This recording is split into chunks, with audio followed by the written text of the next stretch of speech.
Sí, sí, 200 programas de Economía para Todos que llevamos, aunque les parezca mentira. Buenas noches y bienvenidos. 200 semanas tratando de hacer digerible y algo más entendible el tantas veces farragoso mundo de la economía, los mercados, el déficit público, la prima de riesgo, en fin, términos que la verdad es que ya empiezan a formar parte de nuestro lenguaje cotidiano y al que esperamos haber podido contribuir a explicar de qué forma pues inciden en nuestra vida cotidiana. Precisamente estos días hablamos de ello y mucho, porque se están debatiendo en el Congreso los presupuestos del Estado para este año. Bueno, de hecho, ya se han aprobado. Es más, rectifico, se han eliminado las enmiendas a la totalidad. Las cuentas públicas, esas que marcan las prioridades de gasto que hará el Estado con la recaudación de nuestros impuestos.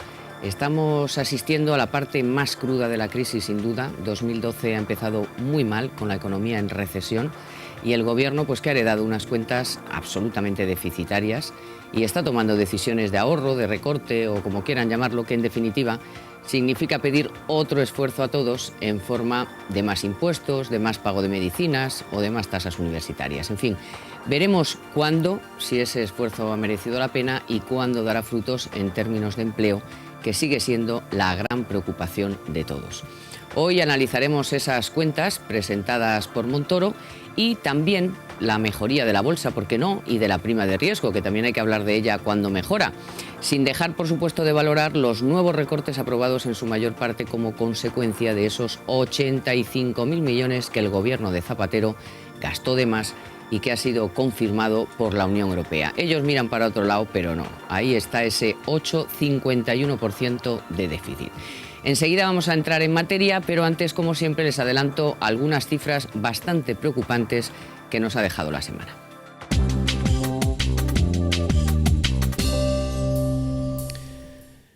Bueno, es bueno que ha aumentado el número de turistas extranjeros en el primer trimestre del año, que 6 de cada 10 pymes españolas esperan caídas en las ventas para los próximos años y el número de hipotecas que registra en febrero la mayor caída de su historia. España ha recibido 9,2 millones de turistas internacionales entre los meses de enero y marzo de 2012, lo que significa un incremento del 2,6% sobre el mismo periodo del año anterior. Lo dice la encuesta de movimientos turísticos en fronteras. Reino Unido, Estados Unidos y Alemania destacan como principales mercados emisores. ¿Cuál es la otra cara de la moneda? Pues que el ritmo de crecimiento de los ingresos por turismo se ha moderado, lo dice el Banco de España. 6 de cada 10 pymes españolas esperan caídas en su cifra de ventas o un estancamiento en los próximos 2 o 3 años. Así lo revela la última encuesta sobre las condiciones de acceso a la financiación de las pymes en el área del euro, que evidencia que esta previsión es más desfavorable de lo esperado. No obstante, las sociedades españolas de mayor dimensión y las pymes de la eurozona auguran una expansión de su cifra de negocios, aunque moderada, para los próximos 2 o 3 años. El número de hipotecas, como les decía, registra la mayor caída de toda la crisis. Lo ha hecho en febrero. Las hipotecas constituidas sobre viviendas han caído un 47%. Con este retroceso interanual, las viviendas hipotecadas encadenan 22 meses de descensos consecutivos.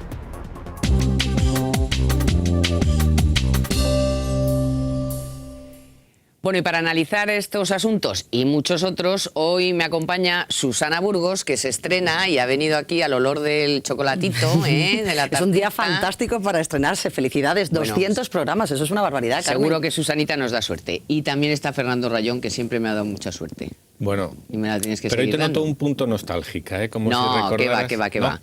No, la nostalgia hay que dejarla fuera, que hay muchos temas que tratar y muchos temas que le interesan a la gente, que andamos bastante preocupados. A mí, fijaros, de la situación ahora mismo, lo que más me preocupa es que noto que la gente empieza a no creerse nada, a estar muy pesimista, no sé, a no ver la luz, ¿no?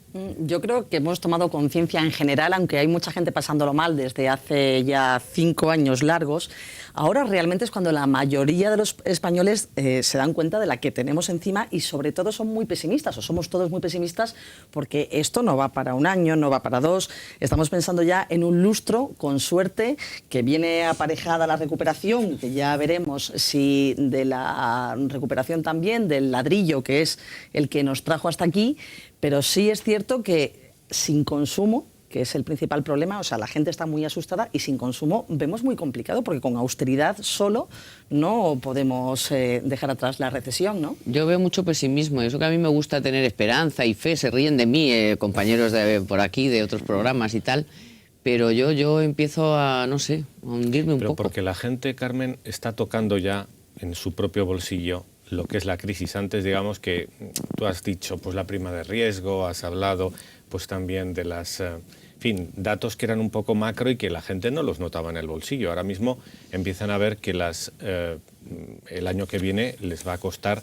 pagar la universidad a sus hijos una cantidad que no tenían previsto. Van a tener que pagar incluso algunos jubilados por las medicinas, algo que no tenían previsto. Están pagando ya el IRPF y ven que están pagando más de lo que tenían previsto. Entonces, claro, la gente echa sus cuentas y dice, esto no va a funcionar, esto no sale, no me salen las cuentas. El dato que acabas de dar de las hipotecas que se reducen, que es brutal. Es el dato más tremendo de todos los que hemos conocido. 47%, es que es una barbaridad. Casi un 50%, es decir, ¿qué es eso? Después de 2 años ya, ¿eh? Hombre, vamos a ver, por un lado es lógico que no haya crecido el número de hipotecas, vamos a decirlo por lógica, pero caer tanto quiere decir que la gente está atemorizada. Eso que tú describes, que la gente tiene miedo, es un hecho porque la gente ya lo está notando en su bolsillo.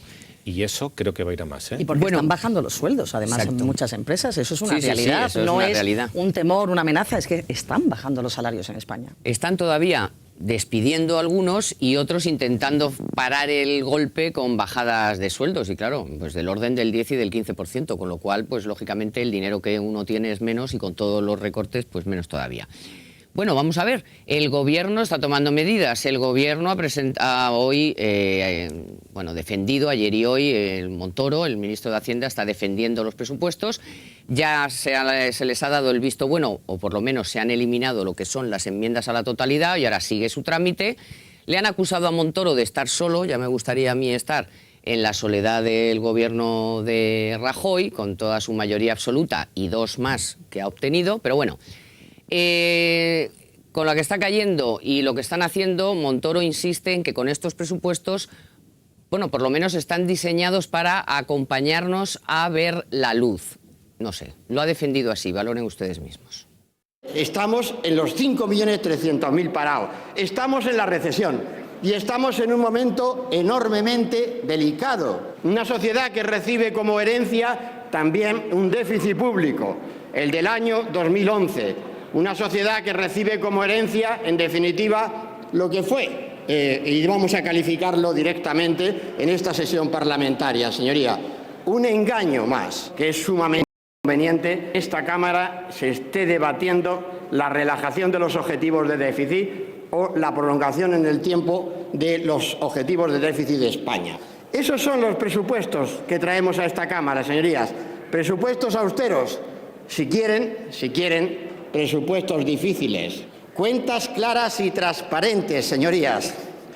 Qué difícil. Soy consciente de que cómo suenan estas palabras a los oídos de algunos. Hay muchos que entienden que de las crisis se sale al revés, se sale gastando más y no aceptan que España, si hoy tenemos un problema, si hoy volvemos a tener una recesión sobre la que ya tuvimos en el 2009, es por causa financiera. ¿Son una restricción presupuestaria lo que trae el Gobierno? Sin duda alguna. Pero también hemos elegido bien los causantes de esa restricción presupuestaria. No hemos ido al mogollón de las cuentas públicas como se hizo en el pasado.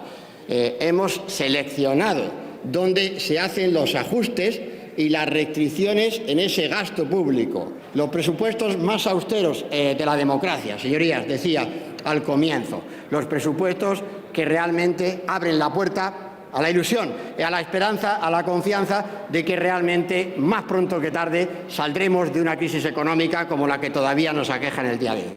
Bueno, son, decía Montoro, como lo han escuchado, por los presupuestos más austeros de la democracia, los que abren la puerta a la ilusión y a la esperanza. Y la verdad es que ha confesado, bueno, la verdad es que el Gobierno viene confesando esto de que la situación es muy delicada, muy delicada, que no hay otra cosa que hacer, que solo se puede hacer esto y que bueno, y ellos tienen la confianza en que con estos presupuestos pues bueno, se acompañe por lo menos y empecemos a generar algo de confianza, que también es muy importante, ¿no? Son 27.300 millones de euros de ajuste, que se dice pronto, pero tampoco se nos escapa el hecho de que se comen prácticamente lo destinado a deuda este año, que son 28.000 millones, ¿no? O sea que es complicado, de ahí el ajuste extra de los 10.000 millones para educación y para sanidad. Pero es que entre deuda y desempleo, pues que te has atado. Yo lo que estaba pensando, de todas formas, viendo los totales de Montoro, lo que estaba pensando es que, mira que se ha criticado que haya sido el ministro de Hacienda quien haya defendido las cuentas públicas en el Congreso y no Rajoy, dada la gravedad de la situación. Y bueno, el argumento de siempre que utilizan los socialistas para atacar al Ejecutivo. Rajoy sabe perfectamente que Montoro va a defender los presupuestos en el hemiciclo como nadie, porque es la quinta vez que de hecho es el que comparece en primera persona para dar detalle, ¿no? Y luego me parece ni un papel tenía, bochornoso. O sea, es que no lo necesita. Se ha pegado es que lo tiene clarísimo.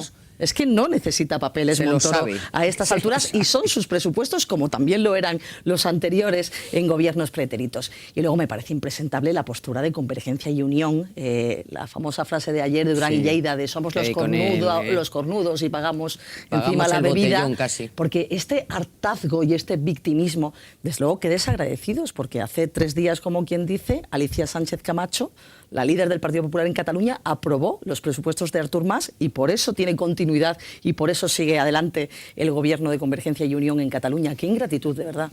De todas formas, ¿qué crees que os diga? Ahora? Casi yo me alegro de que el Partido Popular, el gobierno, saque a solas los presupuestos, porque de alguna forma no va a tener ninguna hipoteca ni ninguna presión, y no ha admitido las presiones tampoco de Convergencia y Unión, porque lo primero que pedían era un dinerito y quizá luego más. Ya sabemos, esta película ya la hemos visto. Entonces, creo que hay una segunda parte de los presupuestos, todo el mundo lo dice, que es la reunión de política fiscal con las comunidades autónomas antes del 15 de mayo. Entonces, yo creo que Montoro, con papeles ahí. Bueno, Montoro ya ha adelantado que Hacienda dice que el 90% de las cuentas que han presentado no valen. Es decir, es Montoro el que tiene que hablar de presupuestos, es Montoro el que va a hablar con las comunidades autónomas, es Montoro el que seguramente, y lo vamos a ver, tenga que tomar la decisión, por supuesto que va a ser colegiada de todo el gobierno y del presidente, de intervenir a alguna comunidad autónoma. Y yo creo que lo que estamos viendo es la puesta en escena de un partido que gobierna contra unos nacionalismos que siempre han ido a lo suyo, o contra unos partidos que hacen oposición cuando no debían hacer oposición. Bueno, contra no, o sea, que no se deja que manipular. No, o sea, que le han votado una mayoría de españoles para que gobierne y haga lo que tiene que hacer. Sí, pero de cara a Bruselas, no me digáis que no estaría bien contar con el apoyo. Pues mira, de vamos más. Sí, pero mira qué apoyo. Vamos a escuchar van ustedes también a escuchar a Rubalcaba, que yo de verdad, para ir con este tipo de personas, yo no voy a ningún lado. ¿Qué quieres que te diga? Mejor solo que mal acompañado. Escuchen lo que ha dicho Rubalcaba allí, en sede parlamentaria. El Banco de España dice que nuestra desviación de déficit tiene su origen en un 90% en la caída de los ingresos. Deberían haber explicado que el Estado pudo reaccionar porque tiene una capacidad recaudatoria y mover el impuesto de sociedades, pero que las comunidades autónomas tienen menos capacidad y no lo pudieron hacer. Debieron haber explicado eso, la razón de nuestro déficit. Usted, señor Montoro, ha empezado esta mañana aquí hablando de engaño. Y al hablar de engaño, señor Montoro, está usted engañando a esta Cámara. Porque usted y el presidente de Gobierno supieron directamente los datos reales y actualizados del déficit que tenía el Gobierno anterior, en el momento en el que se entrevistaron con ellos. Sí, los que tenía, los actualizados y las previsiones, con honestidad y con transparencia. Nadie les engañó, señor Rajoy, nadie. Ustedes, para encontrar excusas a sus políticas y a sus recortes, para encontrar excusas a las decisiones que están tomando, ustedes han sembrado dudas sobre las cuentas de la economía de nuestro país. Dudas. Y eso, señor Rajoy, es muy malo para España. Una vez más, ustedes han puesto su interés particular por encima de los intereses de nuestro país. Bueno, de dudas nada, unas certezas como la copa de un pino que ha venido Eurostat, la Agencia de Estadística Europea, a decir, no, que sí, que es el 851. Y hay que ver la maledicencia de Almunia o un funcionario muy próximo a Almunia, que tanto da, en su momento decir que se estaban inflando las cuentas y se estaban inflando las cifras para justificar los recortes, que al final ayer el mismo Almunia ha tenido dice que es riguroso el gobierno y qué ejemplo de seriedad se está dando a Bruselas, ¿no? En fin, es bochornoso todo, desde luego. Hay que ser malo, hay que ser malvado. Con esta oposición que además dice vamos a hacerlo muy bien y tal, y ya están pidiendo que la gente salga a la calle y que organice algaradas y tal, o sea, y luego que diga estas cosas, vamos, el principal partido de la oposición es que me parece de verdad. Por eso yo decía que es preferible ir solo y sacar unos presupuestos solo con tu partido que ir con ellos. De todas formas, es verdad que ha habido, no suerte, sino que ha habido coincidencia en que 2 días antes de que se defendieran los presupuestos saliera el dato de Eurostat y sin embargo no ha servido para nada. Hay que tenerlo en cuenta porque acabamos de oír pues que Rubalcaba reprocha al gobierno e incluso a Montoro que él sí sabía los datos ciertos, cuando es evidente que no lo sabían. Pero bueno, yo creo que la utilización de la mentira, que ha sido un arma durante todas las 2 legislaturas de Zapatero, sobre todo en temas económicos, y luego la manipulación de la realidad, pues la vamos a seguir viendo. ¿Por qué queremos que saque, ya sé que cara a Europa estaría muy bien, que la oposición apoya al gobierno en estas cuestiones? Si va a ser una oposición estrictamente táctica, política, electoral. Y además, pues no hay un gobierno que gobierna, no había uno en Italia y lo pusieron, Además, no había uno en Grecia y lo pusieron. Te quiero decir que aquí que hay uno, pues que gobierne y que lo haga, y si no le gusta la oposición, yo de todas formas pues no estaba pensando, Fernando, cuando hablaba de ese mensaje a Europa de apoyo, no me refería a los socialistas, porque es una entelequia pensar que el PSOE o este PSOE tan irresponsable va a apoyar los presupuestos, porque efectivamente ellos siguen en su película. Escuchar a Rubalcaba hablar de honestidad a estas alturas de cuento pone los pelos de punta. Si ni siquiera han apoyado, Susana, a España con el asunto IPF en Bruselas. Eso es, que se quedaron, Ahora vamos a hablar boquiabiertos. Ahora vamos a hablar de IPF. Antes de esa pausita que siempre hacemos, déjenme que les dé un consejo. Y es que invierta sus ahorros de una forma fácil con la Caixa y sus depósitos a plazo fijo. Están pensados para todos sus clientes. Son depósitos a plazo fijo que le ofrecen un tipo de interés fijo durante el plazo que usted elija. Al vencimiento recuperará el 100% de su capital y recibirá el abono de los intereses que ha generado su depósito. Además, desde el primer momento sabrá cuánto rentará su ahorro, conocerá el interés y decidirá el plazo en el que desea recuperar el capital. No obstante, recuerde que los intereses generados por este depósito a plazo fijo se consideran rendimientos del capital mobiliario y están sujetos a retención fiscal. En cualquier caso, ya saben que para más información pueden acudir a cualquier oficina de la Caixa o visitar su página web www.lacaixa.es.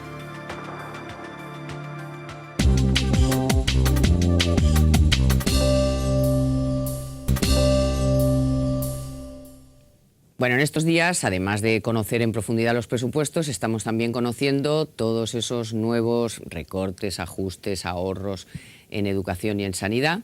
Y hoy el presidente del Gobierno, Rajoy, esta vez sí, en los pasillos del Congreso, ha querido explicarnos que estos presupuestos son duros y son difíciles, pero que es lo que hay. Presentamos un presupuesto en las Cortes en el que afirmamos que la economía este año va a caer un 1,7. El Banco de España ha dicho que en el primer trimestre era un 0,4, con lo cual tampoco nos ha sorprendido. Yo llevo tiempo diciendo que la situación es muy difícil, que por eso estamos viéndonos obligados a tomar medidas y adoptar decisiones que sabemos positivamente que no le gustan a los españoles, pero esas medidas y este presupuesto no tienen más objetivo que superar esta situación de enorme complejidad. Resumo, la situación es difícil, es complicada, el Gobierno es plenamente consciente de que es así y el Gobierno está tomando decisiones para superar esta grave situación. ¿Pensáis que está acertando el Gobierno tomando las medidas con cuentagotas, es decir, que cada semana nos pega un arreón, o que hubiera sido mejor que hubiera hecho una estrategia completa y un decreto como el de Rato, como el de Boyer en su momento, de a las 100 medidas, pum, pero tomarlas, no como las de Sebastián, que luego no se tomaron ninguna, sino, en fin, de una vez y dices, venga, pues todo con... Pues a mí me sí, parece vamos, que... sin anestesia. A mí me parece que efectivamente yo creo que esta política... A ver, hay que reconocer que están sudando la camiseta, que están trabajando muchísimo, pero sí es cierto que no se ve... Al no ver un plan completo, pues como ahora estamos todos nostálgicos pensando no solo en los pactos de la Moncloa del 77, sino incluso en el plan de estabilización del 59. Sí es verdad que sabían los españoles, aquellos gobiernos contaron lo que se iba a hacer y con un calendario para saber un poco a qué atenerse. Y aquí volvemos a lo que comentábamos al principio, que el tener tanto miedo, tanta incertidumbre, el no saber qué va a pasar, cuál va a ser el siguiente paquete de reformas en los siguientes consejos de ministros, llevan a retraer todavía más el consumo y justo lo que necesitamos es que la demanda interna tire un poquito. Y mucho más difícil de comunicar y de vender en el sentido que luego decimos los periodistas, no de vender piedra mechero, sino de... En fin, es que la economía ha caído un 0,4% en el primer trimestre, es que está confirmada la recesión y se necesita consumo que reactive un poco esto, más allá de la austeridad. Es que no son dos cosas incompatibles. No, lo que pasa que yo creo que sí que hemos dicho, y creo que estamos todos de acuerdo en que las medidas se anuncian un día y luego se van aplicando, se les pone fecha, porque todas no se pueden tomar el mismo día. Y a todos nos hubiera gustado muchísimo que efectivamente las hubieran anunciado una detrás de otra. Uno dice, no, es que la estrategia es que se vayan anunciando paulatinamente para no asustar a la gente. Yo es que niego la mayor... porque la siguiente ya hace que no se hable de la anterior. Claro. Pero sí se asusta más desde mi punto de vista, pues, No, que yo he dicho que yo soy partidario de anunciarlo todo al principio. Lo que pasa es que yo creo que el gobierno no tiene esa estrategia. Simplemente va haciendo frente a lo que va viniendo. Es decir, me da esa sensación por la forma en que las van anunciando y eso sí que me preocupa un poco más. Hemos hablado muchas veces pues, de que tendrían que terminar subiendo el IVA, pero lo dijimos hace meses también. Bueno, el gobierno se enrocó con el que no y al final tendrá que ser que sí, ya veremos cuándo toman esa decisión, por ejemplo. Pero dicho lo cual, yo creo que el gobierno no está comunicando, lo hemos dicho muchas veces, bien las medidas que toma, pero creo que necesita que los ministros las expliquen. Yo he oído hoy a Ana Mato explicar las medidas del gobierno y tienen mucho sentido las medidas que se han anunciado en sanidad, que me parecen las más duras, pero tienen todo el sentido si se explican y creo que es donde hay que insistir al gobierno, que sepa explicar lo que está haciendo. Hombre, tienen tanto sentido que yo pienso que se deberían de haber, son medidas que se deberían de tomar en cualquier circunstancia. Claro. O sea, no porque estemos en crisis, Exacto. sino vamos a ver, porque pero ¿por qué tenemos no que estar aguanta, haciendo eso? Porque no es sostenible, que no. Lo que me estás contando, que hay 700.000 extranjeros que vienen aquí a operarse, o sea, estamos descubriendo cosas que dices, pero es que esto, aunque nos sobrara el dinero, o sea, aunque nos sobrara el dinero hay que racionalizar esto, o sea, ¿por qué tiramos 3.000 toneladas de medicinas cada año a la basura? Pero vamos a ver qué es esto, o sea, aunque estuviéramos, en la mayor bonanza económica, alguien tendría que haber puesto coto a eso. Pues eso es lo que ha hecho Ana Mato, eso es lo que ha sabido explicar, pero creo que eso había que haberlo explicado antes y bueno, por supuesto la oposición te llama xenófobo al gobierno, le llama xenófobo al gobierno cuando toma estas medidas.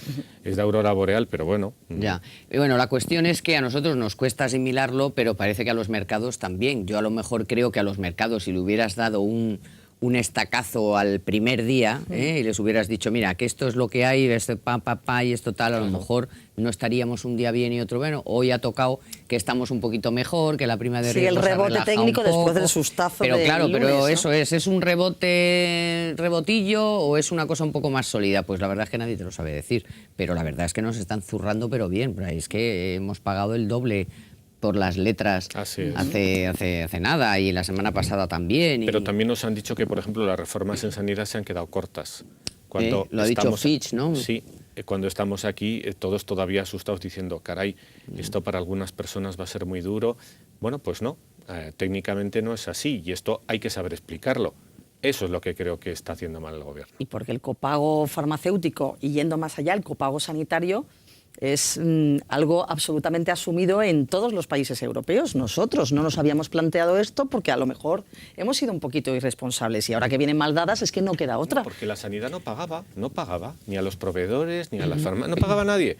Y era todo, vivíamos en otro mundo, en un mundo feliz. Luego a mí me falta en paralelo esas otras reformas de la administración, en serio, yo creo que a la gente también, o sea que en paralelo tendríamos que estar viendo pues que se suprimen los organismos, se suprimen las subvenciones, se supone que vendrá.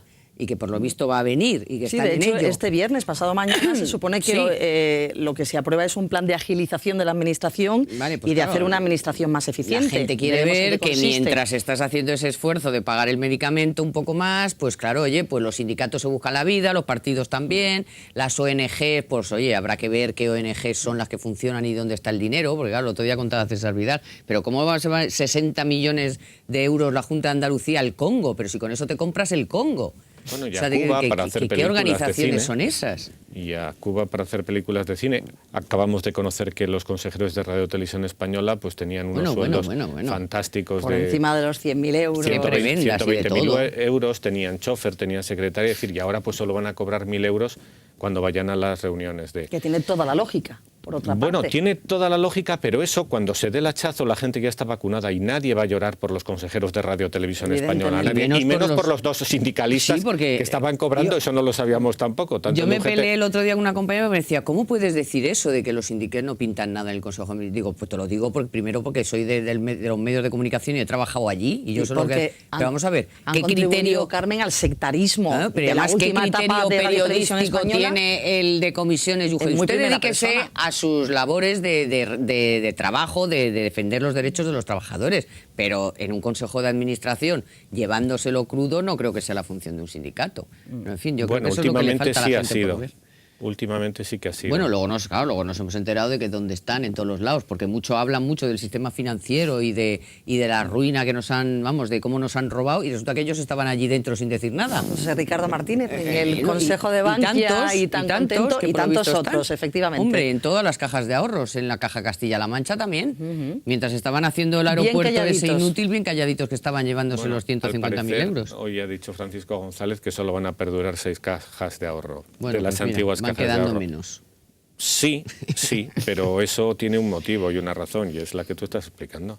Bueno, y por terminar un poco hoy, no sin hablar del tema YPF, porque además hoy hemos conocido que, claro, Argentina no se atreve con la British Petroleum, se ha atrevido con España, con Repsol y con YPF, por razones internas, por razones externas, por todo tipo de razones. El caso es que con nosotros se han metido. Y claro, yo es que me he mostrado siempre partidaria de ser un poquito más duro de lo que parece que va a ser el gobierno, o por lo menos eso nos ha dejado de entrever, a mi modo de ver, el ministro Soria. Escuchen ustedes. El Gobierno español acudirá, señorías, a todos los foros internacionales, económicos y políticos que sea necesario para lograr la justa compensación por el daño infligido a una empresa estratégica para España como es Repsol. La posición del Gobierno de España ha sido y es una posición clara, ha sido y es una posición de querer negociar, dialogar y acordar. Pero dicho esto, también es una posición firme, no puede ser de otra manera, en cuanto a la defensa de los intereses de las personas españolas en el resto del mundo. ¿Os parece que la respuesta es suficientemente contundente en proporción al expolio de Argentina? A ver, a mí me parece que a José Manuel Soria, el ministro de Industria, de todas formas, le toca la parte más fea, porque se está jugando, como es muy clásico por otra parte, en esto de la geoestrategia, se está jugando al poli bueno y el poli malo, a él le toca ser el poli bueno y el poli malo es Margallo. A mí me parece que deberíamos trabajar desde el minuto uno, desde que se produce el expolio, desde que se produce el robo de YPF, deberíamos trabajar diplomáticamente para expulsar a Argentina inmediatamente del G20. Y yo quiero pensar que se está en eso, pero claro, a Soria le toca defender el mensaje más amable porque, claro, se quiere intentar conseguir el mayor dinero posible para Repsol una vez que se ha hecho el daño, ¿no? Y que no hagan más daño a nuestras empresas Y allí, porque ¿no? Se juega con ese claro, miedo son de, claro, cientos que es que de allí empresas, hay prácticamente 500 empresas 20 y pico españolas. mil millones Claro, con mucho invertidos. dinero comprometido. Yo siempre, cuando hablamos de las empresas con intereses en Argentina, siempre digo que listo es Amancio Ortega, que solamente tiene 10 tiendas estar allí, con lo grande que es Argentina. Pero Por es algo porque, será. claro, porque efectivamente la seguridad jurídica brilla por su ausencia en el país de Kirchner, ¿no? Porque Amancio no paga mordidas, esa es la primera razón. Respecto al ejemplo que ponías de BP, yo creo que es muy claro. Hoy hemos sabido que llevaban negociando este gobierno desde febrero, pero yo creo que Repsol, el yacimiento que encontró En con noviembre. YPF, es mucho más importante que el que está explotando BP, es decir, British Petroleum, perdón. Entonces no es comparable, es decir, lo que se les caía encima a los argentinos por vender algo que les permite multiplicar hasta dentro de más de 100 años todos los hidrocarburos que va a poseer, ¿no? Pero dicho lo cual, yo creo que el gobierno sí ha actuado firmemente y creo que además Margallo, y me consta, va a actuar firmemente en los organismos internacionales. Aquí lo de menos, económicamente hablando, es cobrar el justiprecio, que eso vamos a ver si lo pagan, porque nunca han pagado los argentinos nada. Y han dicho que no lo van a pagar, pero vamos a verlo. Chichilov lo llaman, Kikilov o Chichilov o Pipiblov. Sí, cada uno lo llamamos de una manera. Pero aquí viene el marxista de la cámpora que da un miedo. El que nos respeten. Yo creo que la política exterior española en los últimos años se ha caracterizado, vamos a decirlo, pues no por una posición de fuerza del gobierno español. Entonces yo creo que han ido a por nosotros porque pensaban que este gobierno, pues con todos los problemas que tenía económicos, iba a dar un paso atrás. Yo creo que Margallo no va por esas, yo creo que va a dar la cara, va a dar la batalla, desde luego la del G20 la va a dar, y yo creo que es un mensaje a todos los países que intenten hacer algo parecido y también políticamente a que nos respeten, como hasta ahora no nos han respetado. Bueno, venían a por vosotros por debilidad de aquella manera, porque claro, cuando tú has descubierto un yacimiento del que puedes sacar... He empezado diciéndolo. Sí, no, yo es que para mí yo creo que es lo más, porque luego a mí me han contado que no les dejaban anunciar que habían hecho ese descubrimiento. No, que no quisieron ellos anunciar. Dijeron, no lo anunciéis, lo de Vaca Muerta, no lo anunciéis porque esto va a ser el fin. Les dijo una persona que tenían en el Consejo. Es el colmo. Dice, y desde noviembre que no reciben a Brufau, desde noviembre no habla con él nadie. Bueno, ella no habla con nadie, nada más que con este Kikilov, de tirapiedras, porque no reúne al Consejo de Ministros ni nada. O sea, aquello es un desastre de país. No, pero eso además, para explotar Vaca Muerta, no se nos olvide que se necesitan 25.000 millones al año por una década. Son 250.000, 25.000 millones. Antes que hablábamos de los presupuestos, porque estamos en la semana de los presupuestos, es prácticamente el ajuste de nuestros presupuestos generales del Estado. Estamos hablando de un dineral que esta señora se las va a ver y se las va a desear para encontrar, desde luego, quien les saque las castañas del fuego de esa maravilla que se supone que es Vaca Muerta, ¿no? Y sobre todo, decían los Askenazi, dice, es que como lo exploten ellos, no va a servir más que para seguir robando todo el dinero que de allí salga. Y por eso les pusieron también a ellos la crucecita, que eran los socios argentinos de YPF. Eran los socios del marido. Que no le ha pagado nada a Repsol, más allá de los intereses, todo lo que le debe, ahí estamos esperando. Pero también ¿no? se ha quedado sin nada. O sea, te quiero decir que una vez que te dejan ahí como en terreno de nadie, ni te expropian, ni te dejan de expropiar, ni nada, pues la verdad es que la situación, porque por lo visto a ella no le gustaba él. O sea, sí, porque era muy amigo de Néstor, de su marido, pero exacto, se llevaba fatal con la que hoy es su viuda, ¿no? De ella. Pero bueno, vamos a ver lo que pasa. De momento se han tomado esas medidas así un poquito forzadas de lo del biodiesel y no sé si eso nos lleva... Va a venir el vino. Si eso nos lleva a ningún lado. Compramos grandes cantidades de vino que sirve para hacer alcohol, dicho sea de paso, no para comercializarlo, y creo que la jugada que está preparando ahora el ministro Margallo es comprárselo a Chile, que eso también les va a fastidiar mucho. El vino. El vino. ¿Y la soja? También decían que era muy La soja también. Están contentísimos, por cierto, los agricultores españoles, porque eso les va a suponer a ellos un beneficio importante. Pues está muy bien también. Ya. Y el siguiente paso puede ser la carne también, ¿no?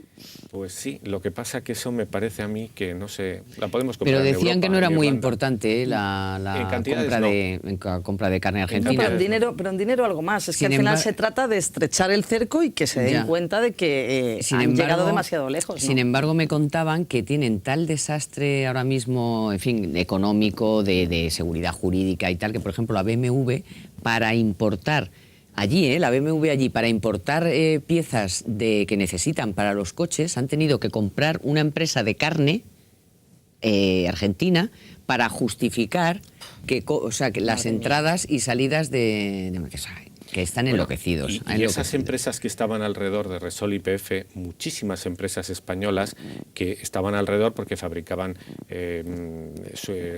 desde tornillos hasta aparatos para todas las explotaciones. Algunas de ellas eran catalanas. Cuando dijo Artur Mas que efectivamente a él no le preocupaban esas empresas sino las pequeñas y medianas, le cantaron las 40 porque algunas de ellas también eran catalanas. Son catalanas, claro, se lo había olvidado. Pues él quizás Eran no lo Qué sabía. insensatos son como los eran políticos en españolas. general y en particular el señor Mas. Sobre todo Qué que insensatez. ignorantes. Bueno, Totalmente. Fernando, muchísimas gracias. Y enhorabuena. Muchas gracias. Susana, muchas gracias. Y Gracias. esperamos verte más a menudo. Cuando quieras, un No placer. cumpliremos, no habrá tarta, pero habrá programa. Y sobre todo a ustedes, muchísimas gracias por estos 200 programas, que espero que sean muchísimos más. Y bueno, esperamos serles útil y bueno, y que todos juntos vayamos aprendiendo algo más de economía y cómo nos influyen todas estas cosas. Espero estar aquí para contárselo. Nos vemos el próximo miércoles aquí en Economía para Todos y nada, dentro de un ratito me paso al estudio con César Vidal y seguimos desde allí. Adiós.